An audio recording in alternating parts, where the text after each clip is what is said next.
Hi, everyone. Welcome to Pondering God. Today's episode is titled, What? Me worry? I like to spend a lot of time outside during the late spring, summer, and early fall, just sitting out there, enjoying the outdoors, contemplating life, pondering God.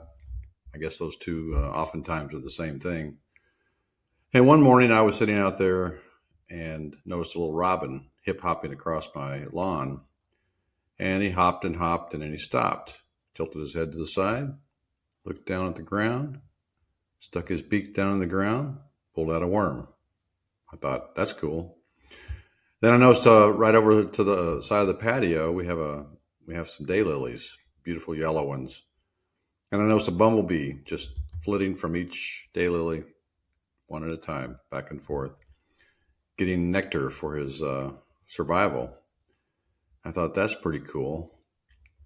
And I thought, it's just there. Their food, their lunch, their meals, it's just right there in front of them. All they have to do is get it, which is a lot different from us as human beings. We have to work for our food.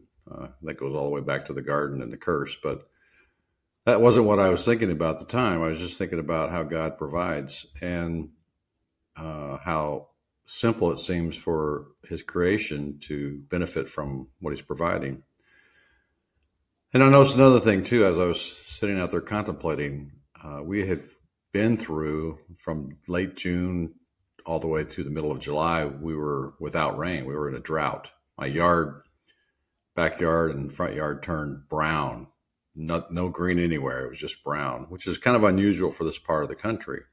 We live in northern Illinois, and we don't have the same climate that they might have down in southern states when by mid-July your yards turn brown. But in our case, it was the case this year that ours did do that. So we were in the middle of a drought. But for the past 3 weeks now, we've had nothing but rain, and now I'm cutting my yard every fourth day. So we went from one extreme to the other, and I thought how. First of all, I thought it was interesting that people complained when it was a drought and people complained when it was raining all the time.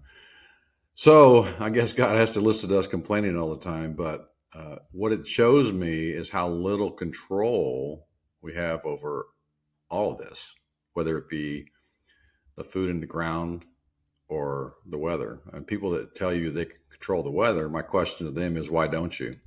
If you can control the weather, why did I go through 4 weeks of a drought and not have any water? And why am I going through 3 weeks of straight rain now where I'm mowing my yard every 4 days? The truth is, you have no control over those things. And neither do you have control over the food that goes on your table, even though you think you do. Well, I have a bank account and I can go to the grocery store and I can buy all this stuff. And that sounds logical, but you have to dig deeper than that. So what if the drought continued?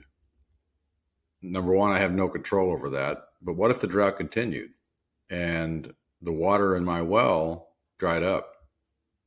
Or what if the drought continued and the crops that normally grow in Illinois, we have corn everywhere, we have soybean everywhere. What if those crops were burnt? I mean, I was looking at my flowers and even a small tree that we planted in the backyard, and the leaves are turning brown and curling up at the edges. That's what was happening during that drought, and they haven't recovered. They won't recover. They'll fall off this year, and then they'll grow back next year. But what if that drought continued? Could we control that? No. What would that do to our food supply? The world's food supply. There's parts of the world right now that go through drought on a regular basis, and they have starvation in their particular parts of the world. So we take a lot of things for granted in this country, and it's a shame that we do. We just need to remember where all these things come from. But that's not the point of this blog post today. That if you heard me earlier, I said, what, me worry? Sunday sermon, as I'm contemplating these things the week before, Sunday sermon hit the nail on the head with this whole idea of worrying about things like this. So I'm going to read from Luke chapter 12, verses 22 through 28, to see what Jesus had to say about this idea of worrying. So it says, Jesus said to the disciples, "For this reason I say to you, do not be anxious for your life as to what you shall eat, nor for your body as to what you shall put on. For life is more than food, and the body than clothing. Consider the ravens, for they neither consider the ravens, for they neither sow nor reap, and they have no storeroom nor barn, and yet God feeds them. How much more valuable you are than the birds." And I thought of that little robin hopping around in my yard. God takes care of every one of those birds, provides food for those birds every single day. All they have to do is go find it, pick it up, and eat it. And that's exactly what I saw that bird doing. It says, "And which of you, by being anxious, can add a single cubit to his lifespan? If then you cannot do even a very little thing, why are you anxious about other matters? Consider the lilies, how they grow. They neither toil nor spin. But I tell you, even Solomon, in all his glory, did not clothe himself like one of these." And I looked at outside my back door here, and I have some daylilies, bright yellow. Some are orange, but these bright yellow ones are absolutely gorgeous. We cannot duplicate that. And Solomon, in all his splendor, could not duplicate that. Just God's creation is beautiful. But if God so arrays the grass in the field, which is alive today, and tomorrow is thrown into the furnace, how much more will he clothe you, O men of little faith? Do not seek what you shall eat and what you shall drink, and do not keep worrying. For all these things the nations of the world eagerly seek, but your Father knows that you need these things. Seek first his kingdom, and these things shall be added to you. So I think the lesson here, the lesson here for me, and I think I've been learning this lesson over time, is why do you worry about things you cannot control?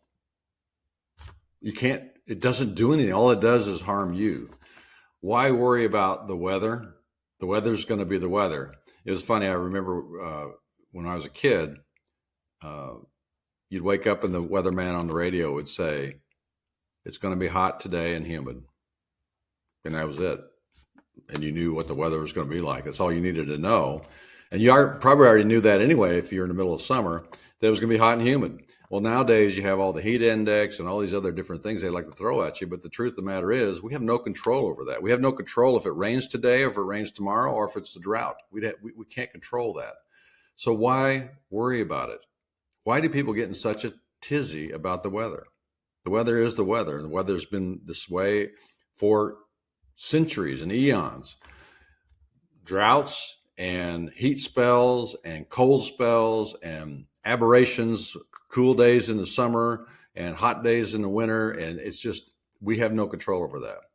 And I would say the same thing about the food on our table. We take it for granted that we have food to eat.